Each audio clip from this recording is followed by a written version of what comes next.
उनको गुरुकुल में रखे हुए थे। तो वहाँ पर उनके शिष्य में एक राजकुमार था और एक किसान का लड़का भी था, क्योंकि पढ़ाई करने के लिए कामन सभी आते हैं ना सर। तो अभी उस किसान का लड़का भी था, एक राजकुमार भी था वहाँ पर। लेकिन राजकुमार को अपने राजकुमार होने पर बहुत अहंकार था कि भाई मैं तो राजकुमार हूँ। किसान का बेटा विनम्र स्वभाव का था, बहुत कर्मठ था। विनम्र स्वभाव का था, कर्मठ था।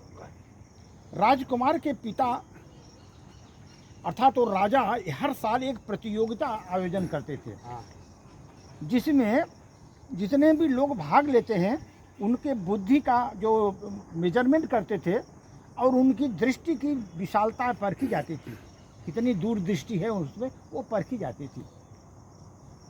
उसमें हिस्सा लेने के लिए दूर दूर से राजकुमार आए, क्योंकि वो प्रतियोगिता है सर, तो उसमें भाग लेने के लिए आए।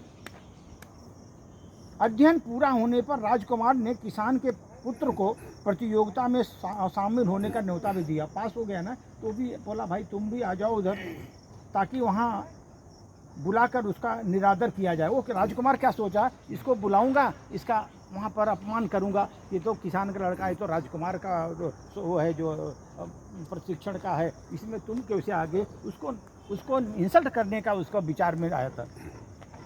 किंतु सर किसान का पुत्र प्रतियोगिता स्थल पर पहुंचा, प्रतियोगिता जहां चल रही थी उस स्थल पर पहुंचा। राजकुमार था, राजपुत्रों ने अपने मध्य बैठने से इनकार कर दिया। अरे हमारे बीच में मत बैठो, किसान के लड़के हो, तुम जाओ बाहर बैठो। राजा ने प्रश्न पूछा, किसान का पुत्र अलग बैठा, तो राजा ने प्रश्न पूछा, तुम्हारे सामने अगर एक घायल शेर आ जाए, तुम छोड़कर भागोगे क्या उसका उपचार करोगे? अगर तुम्हारे सामने एक घायल शेर आ जाए, तुम भागोगे या फिर तुम उसका उपचार करोगे? राजा ने क्वेश्चन पूछा राजकुमारों से। सभी राजकुमार एक ही उत्तर दिया, अरे हिंसक प्राणी है शेर, उसके प्राण संकट में हम अपना क्यों डालूं? शेर का उपचार नहीं करेंगे, हम तो भाग जाएंगे। हम शेर का उपचार क्यों करेंगे, हम तो भाग जाएंगे। क्यों, अब वो हिंसक प्राणी है, वो तो खा ले जाएगा हम लोगों को। लेकिन सर किसान का पुत्र बोला, मैं शेर का उपचार करूंगा, मैं शेर का उपचार करूंगा, क्योंकि उस समय घायल जीव को बचाना मेरा कर्तव्य है। वो घायल है, उसका बचाना मेरा कर्तव्य है। मनुष्य होने के नाते यही मेरा कर्म भी है। शेर का कर्म मांस खाना है, स्वस्थ होने के बाद वो मुझे खा ही लेगा, लेकिन मेरा कर्म है उसे बचाना, उसकी पहले सेवा सत्कार करना, उसकी पहले औषधि से दवा करना, उसका पहले बचाना हमारा काम है। इसलिए सर मुझे बुद्धि से कार्य लेना होगा उसमें। मैं शेर का उपचार करूंगा, जब मुझे लगेगा कि शेर अब ठीक हो गया, मेरी जान खतरे में है, तो मैं धीरे से अपने पैरों पर तुरंत भाग जाऊंगा, दूसरे जगह चला जाऊंगा।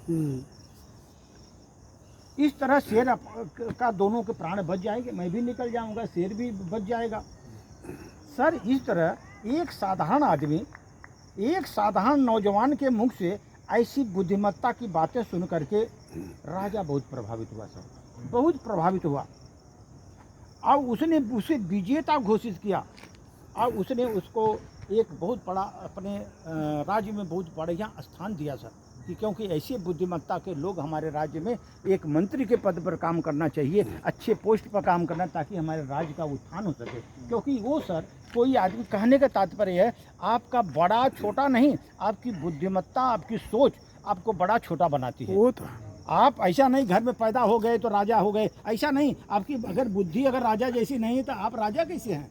लेकिन वो बुद्धि और बुद्धिमत्ता के बल पर आदमी जो है कहीं भी स्थान ग्रहण कर सकता है सर, ये ध्यान रखिए। आपको बुद्धि की माने की परीक्षा होती है, बुद्धि का ही काम होता है, और आपके शरीर और आप कहाँ से आए वो नहीं देखता सर। अकबर बिरबल का कैसा चलता था?